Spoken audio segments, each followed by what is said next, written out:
kontrata ni Brandon Podziemski ang pinakamalaking priority ng Warriors. Quinten Post future sa Warriors tapos na at pamalit kay Giannis kung sakaling hindi makuha ng Warriors, tina-target na. Pero bago ang lahat, kung bago ka pa lang sa channel na ito, huwag kalimutan mag-like at mag-subscribe at kung Warriors fan ka, siguraduhin mong tapusin ang video na ito. Tara simulan na natin. Ayon sa bagong article ng Blue Man Hoop, mukhang isa sa pinakamalaking priority ng Golden State Warriors ngayong off-season ay ang contract extension ni Brandon Podziemski. Bakit malaking usapan ang contract niya? Eligible na si Podziemski para sa rookie scale extension ngayong 2026 off-season matapos kunin ng Warriors ang kanyang 4th-year option para sa 2026-27 season. Sa kasalukuyan, may guaranteed siyang 5.7 minutes para sa 2026-27, magiging restricted free agent siya sa 2027 kapag walang extension. At gusto raw niyang manatili sa Warriors long term. Magkano ang projected extension? Ayon sa article at sa ibang league projections, posibleng pumunta ang extension ni Podziemski sa range na $90 million hanggang $125 million depende sa haba ng kontrata at incentives. May comparisons pa nga sa contracts nina Christian Braun, Shadon Sharpe, at ibang young guards na mabilis ang development. Bakit willing magbayad ang Warriors? Malaking leap ang ginawa ni Podziemski nitong season. Isa siya sa leaders ng team sa minutes, rebounds, at steals. Naging malaking secondary scorer siya at nag-improve ang kanyang shooting at playmaking. Sa March at April, nag-average pa siya ng halos 18 plus points habang naging mas agresibo offensively. Sa Reddit discussions, maraming Warriors fans ang nagsasabing si Pods ang isa sa pinaka-importanting young pieces ng franchise moving forward. Bakit komplikado rin ito? Habang gusto siyang i-extend ng Warriors, malaking problema pa rin ang salary cap. May mahigit $181 million na committed salary ang Warriors para sa 2026-27 season at malapit na naman sila sa luxury tax at apron restrictions. At dahil malalaki rin ang kontrata ni na Stephen Curry, Jimmy Butler at Draymond Green, may pending decisions pa kay Moses Moody at gusto pa nilang magdagdag ng stars o veterans. Kailangang maging maingat ang Warriors sa magiging halaga ng extension ni Podziemski. Bakit mahalaga si Podziemski sa future? Ito ang pinaka-importanting punto.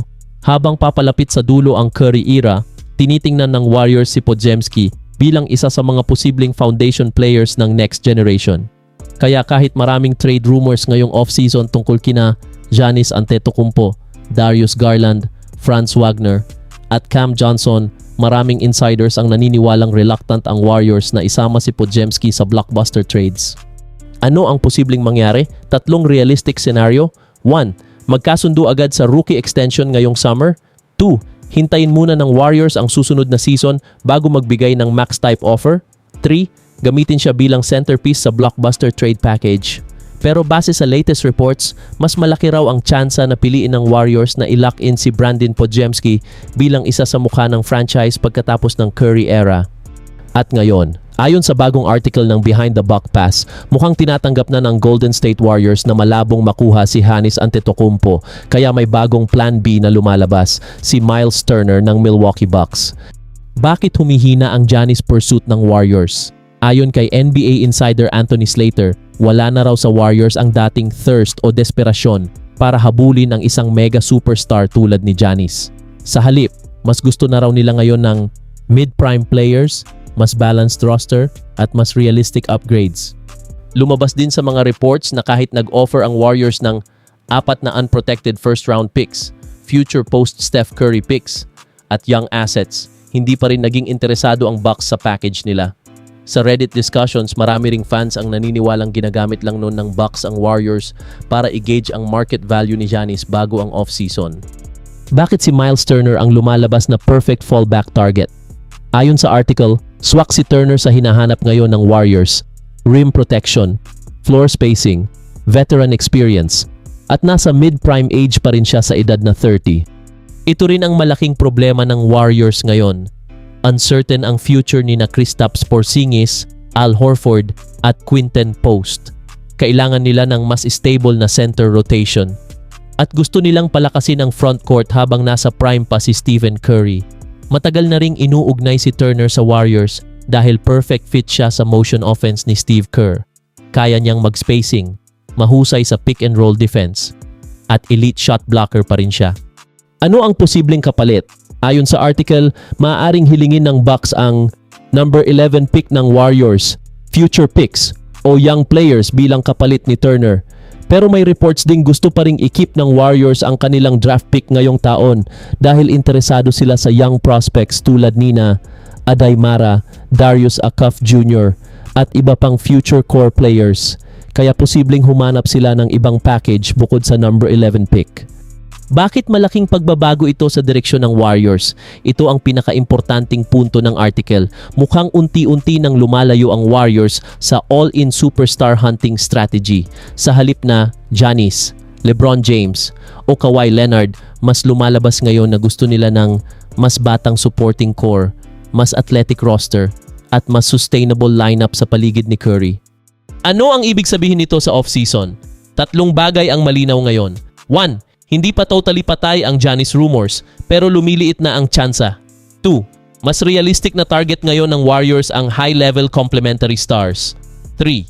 Priority na nila ang size, youth at athleticism kaysa puro aging superstars. Kung tuluyang mabigo ang Warriors kay Giannis, mukhang si Miles Turner ang isa sa pinakaseryosong fallback options nila ngayong off-season.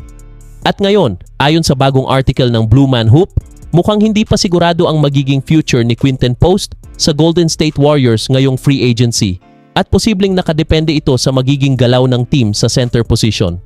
Bakit naging komplikado ang sitwasyon ni Quinten Post?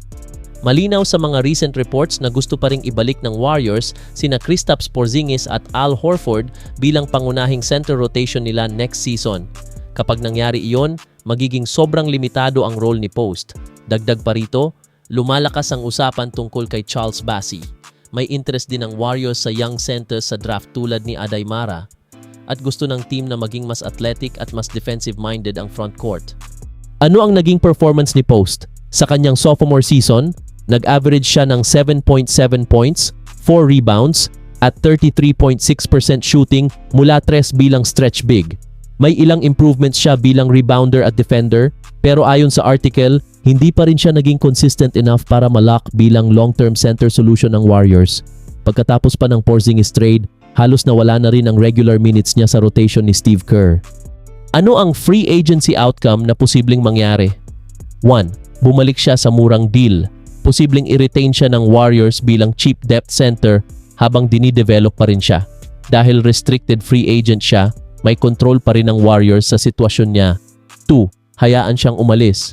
Kung maibalik sina Horford at Porzingis at magdagdag pa ng bagong big man, posibleng hindi na kailanganin si Post. 3. Sign and trade o fresh opportunity sa ibang team. At kung maibalik nga sina Horford at Porzingis ngayong summer, posibleng tuluyan ng magsara ang chapter ni Quinten Post sa Golden State